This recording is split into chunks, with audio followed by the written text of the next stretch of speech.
And whether it is Sarah Palin or a favorite new politician coming up who has made a commitment and is very much like your family. Bottom line is, we've got to think back to George Washington and the idea of this country is that it has to be a revolution constantly. We have to face the people who want to take it from us constantly. Look, freedom is not easy.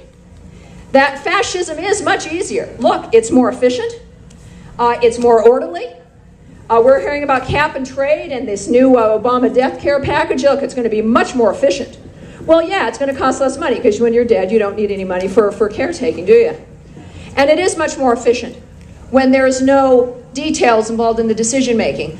Europe has found this out now for hundreds of years. Fascism is fast, it's quiet, and it's efficient. And it kills. It kills. Democracy, messy, loud. You get a chick like me up here, you get some of you guys down there. I don't know who's Karen down in this audience. I couldn't bring Snuffy from California. But let me just tell you something. This is the kind of audience that democracy creates. It's the kind of audience that some people don't want to ever kind of come near because it's alive and it will defend freedom. Democracy is imperfect and it's scary. So we provide it also with the rule of law.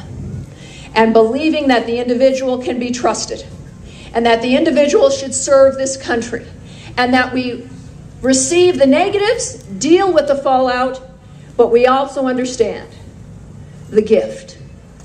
The gift of being able to have the children that we want. Sarah Palin's had 5. She's made the choice, what she wanted to do. I regret not having children. And yet that was my choice. I have no one to blame but myself. Some of you made the choice to come here as new citizens. Some of us have generations. In our blood, we have the generations of adventurers and the cream of the crop. People wonder what happened to old Europe. Well, the best blood kind of came over here, didn't it?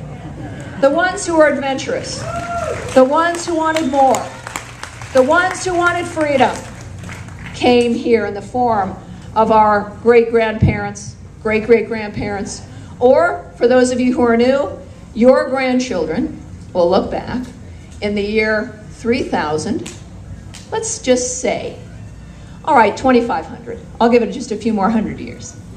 And say, you know what?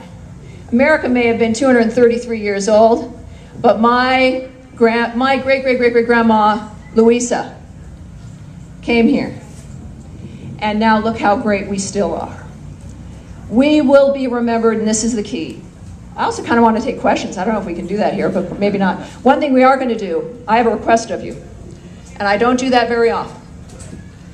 One thing, though, that we can look back on in our responsibility is people, for those of, how many of you have had a parent serve in World War II or had served, here we go.